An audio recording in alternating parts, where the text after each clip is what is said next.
Good morning, everyone. Welcome to this press conference prior to the final of the 2021 CONCACAF Gold Cup. We have coach from Team USA, Gregg Berhalter, this morning.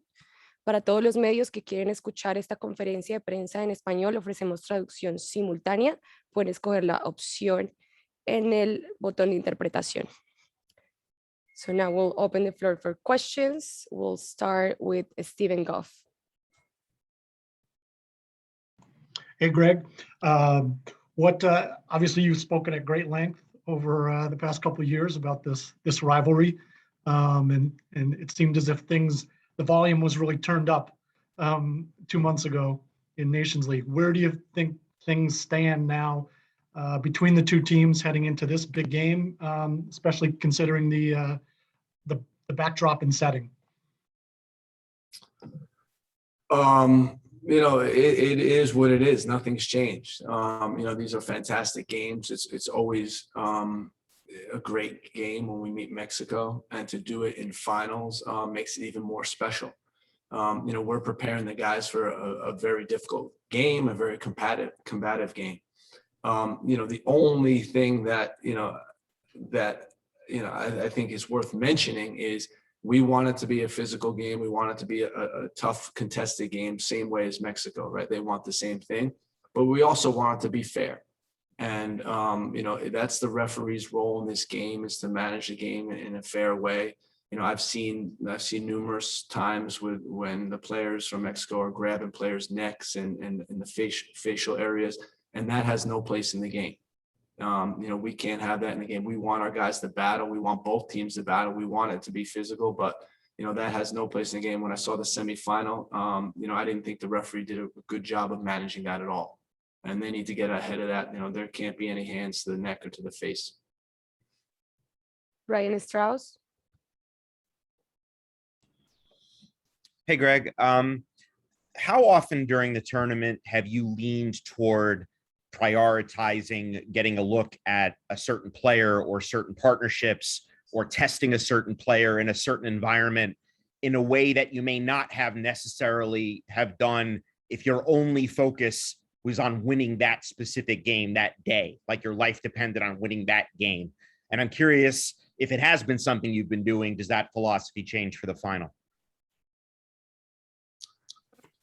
I look at it a little bit different, Brian. I look at it as just the next man up mentality.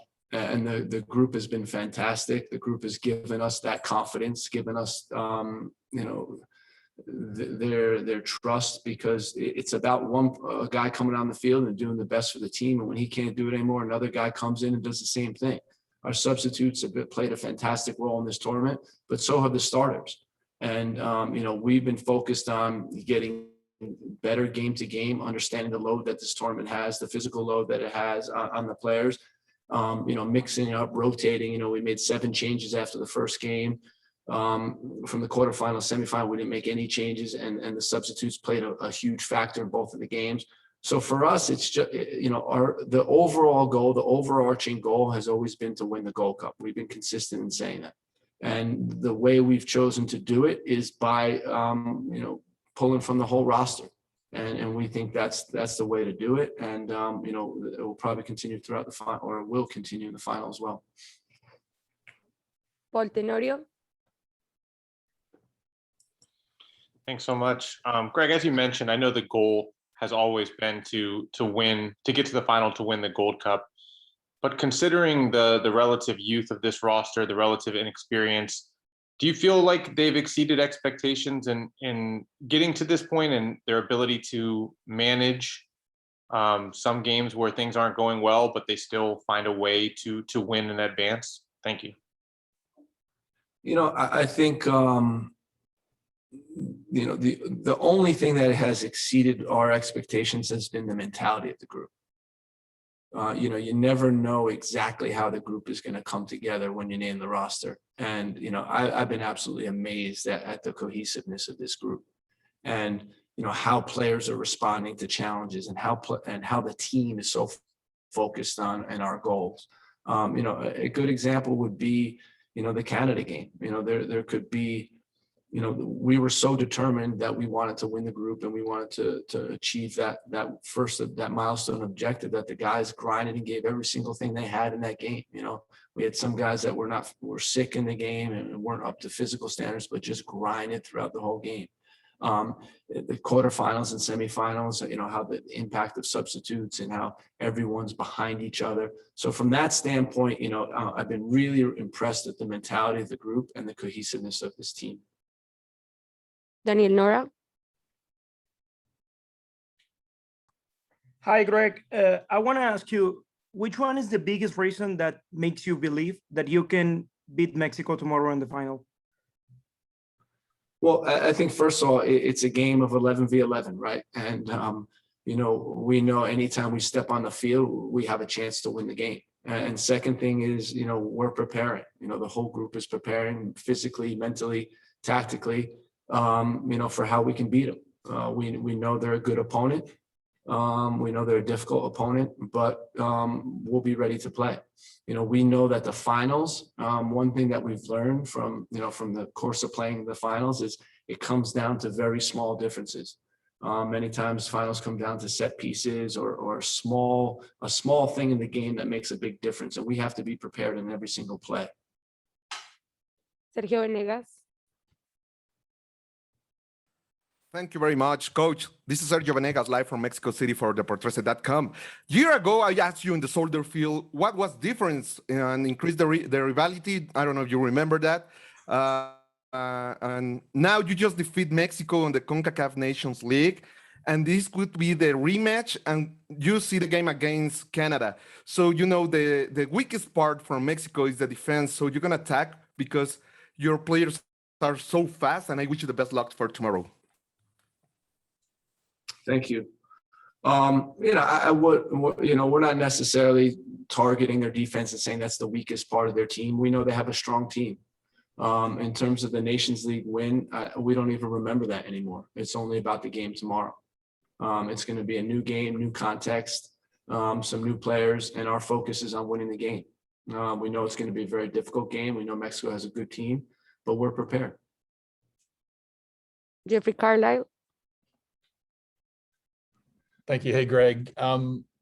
Christian Roldan has showed really well off of the bench, in the last couple games. At this stage, do you see him still as more of a sub? I mean, do you think that's where you can help the team the most, or, has he done enough to be in consideration for a starting spot?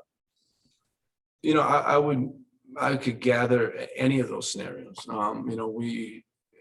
Our job is to look at the impact players are making and choose a lineup that we think is going to win the game. And he's certainly a guy that we can envision putting in to start the game. We've been really happy with his role. He's a glue type of guy, a guy that brings the team together. And then when he's on the field, he's relentless. He performs at a high level and it really gave the team a boost in these last couple of games. Charles Boehm. Hey, Greg, I know you just mentioned that you've forgotten the Nations League final, but I hope you don't mind me asking just a little bit about your approach in that and whether we'll see anything like that tomorrow. Do you expect to shift to sort of take into account Mexico's approach to things as you set out your team and pick your shape and your roles tomorrow?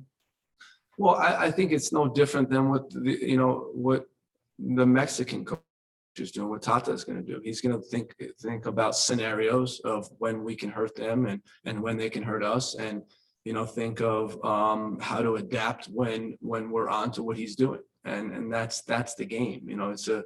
I got a ton of respect for Tata Martino. I think he's a great coach. Great experience. I think if I had half the career he's had as a coach, I'd be happy with it. He's a really successful coach and has coached all over the world in some top clubs and countries. So, for us, it's about, how can we hurt them and how can we, adapt to what they're doing, and when they change, how do we adapt with it? Owen Evans. Morning, Greg. This is the third time since taking over the national team that you're facing Mexico in a final. What are the main things that you learned as a coach from those past two experiences? The games will be very difficult. The games will be very tense. There's small things that separate the winner. Look at both of the games; they're both 1-goal games in terms of 1-goal difference between the winner and the loser, and one went to overtime. So, the other was decided in the second half. We know it's going to be a tight game. Things like set pieces will come into play in this game. Who can commit to executing on both sides of the ball and set pieces, who can execute their game plan, and who can respond. I think that's the crucial thing that we've learned, is that it's not always going to go to our plan, right? There's going to be bumps in the road, and it's about how you respond to these bumps. If you do in the right way, you'll be successful. Ryan Tomic. Hey, Greg, as you said, there's a big difference between, the Nations League game and this game, just in terms of personnel and everybody coming in. But looking at that game, you had Kellen and Sebastian and Reggie who were part of that, and they've been a part of this rivalry, and they kind of know what's coming. Obviously a bunch of these guys have played Mexico on the youth level, I'd assume, but how important is it to kind of lean on those guys, especially the ones who've done this recently? Yeah, I think you add Brad Guzan to that list, you add Sean Johnson to that list, you add Jossie Zardes to that list, Christian Roldan to that list. We have a number of guys that know what this game is about, and by the end of today, everyone on the team will know what this game is about. Ives Galarcep. Greg, I want to ask you about the attack. You've had 4 1-0 games. You've created some chances, but it hasn't been consistent creation. What's going to be the key to be able to create enough chances to win this game on Sunday? And just a little separate thing. There's this idea that you guys are playing with house money. We're in Vegas, obviously, so the idea of house money is kind of, people are talking about that. Do you buy that idea? Do you buy the idea that the pressure's on Mexico to win this because of the squad they brought to this tournament, or you don't buy that?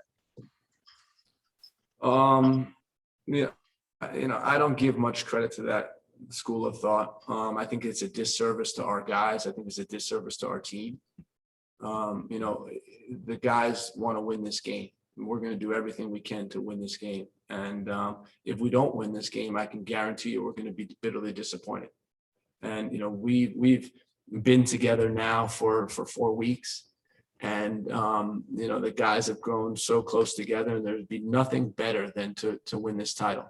And that's what we're, 100% focused on. Regarding offense or lack of offense, the games are always tight. Jamaica hasn't conceded many goals in the tournament. If you saw the Costa Rica game, they gave up 1 chance against Costa Rica, and that was a goal. We knew they were going to be difficult to break down. But nonetheless, we got the win against Qatar. Similar situation. They were, it's a cohesive team. They pride themselves on how they can play defensively. So that was going to be difficult also. And again, we won. For us, it's about winning and advancing. Everything is tight. When you're in tournament format, the games are tight. We weren't expecting to go out and beat Qatar 4-0. That just wasn't a scenario that we played out. And we're prepared for another tight game tomorrow. Simon Berg. Hi, Greg. Since the Nations League final, Mexico have added one of the most lethal strikers in the region in Funes Mori. And I'm curious what you've seen out of him, whether he's changed much in what Mexico do. And, game planning for him, I imagine, throws another wrinkle into things. I'm sorry to laugh. You just made it sound so scary the way you said that.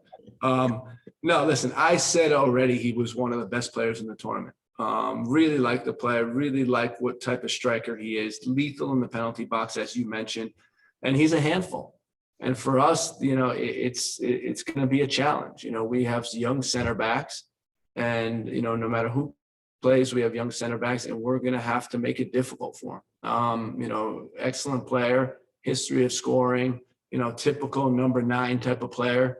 And for us, it's, how do we make it as difficult as possible? And it's going to be a good task, a difficult task, but I can guarantee you our guys will be up for the challenge. We'll take 2 more questions. Orlando Castellán. Gracias. Buenas tardes para todos. Buenas tardes, Greg. Orlando Castellán, Servicio Informativo en Deportes.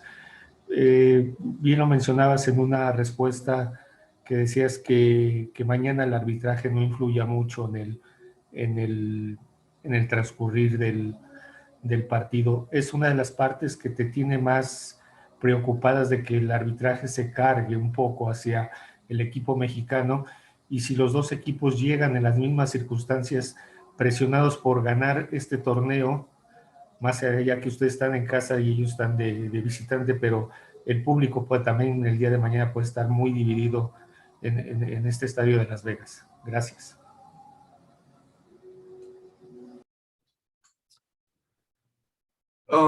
It's a good question, and I bet I bet Tata would have a very similar answer. We want this game to be a hard-fought game. We want it to be an entertaining game for the fans, but we also want it to be a fair game. And my only concern was, again, when there are these melees, when there are these confrontations between the two teams, that players keep their hands off of each other. I don't like seeing hands on our players' necks, and we're not going to stand for that. And the referee needs to get control of that. And, again, I could imagine Tata would have the same answer to that question. Regarding the crowd, for us, it's, anytime you get to play in a stadium like the stadium in Las Vegas, and by the way, I think CONCACAF has done a great job with the fans and the stadiums in this tournament. It's been really exciting. The Dallas game was an amazing crowd. Austin was an amazing crowd. I've seen Mexico playing in front of great crowds, and this Las Vegas is going to be, just the pinnacle of the tournament in the final. And the crowd's going to be amazing, and we'll deal with whatever crowd there is. If it's pro-Mexican, we'll deal with that. And if it's pro-American, that will be a great boost for us. Last question with Douglas McIntyre. Thank you. Hi, Greg. Forgive me if you've been asked this already in this press conference, but as a player with the national team, you were part of a generation that began to have some sustained success against Mexico. You started that game in Korea 2002 and a bunch of other ones as well.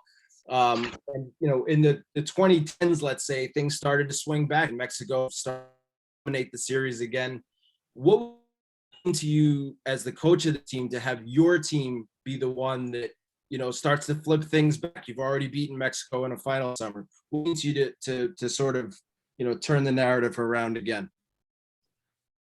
I think that's the ebb and flow of the player pool and the groups that you're working with. All those games are very difficult games. To me, they come down to mentality. That's what it comes down to. Just understanding, again, I've said this a couple times in the press conference, but understanding what type of game it's going to be. If our guys can understand that and have the proper mentality, we have an opportunity to win the game. And if we don't, it's going to be a difficult game. So for us, we want to get the win. We know it would be a great topping to this month, and that's what we're focused on. Coach, thank you so much. With this, we conclude the press conference with the head coach from Team USA. We invite all MIA members to connect again at 4 p.m. for the mix-in with players. Thank you, Coach. Thank you.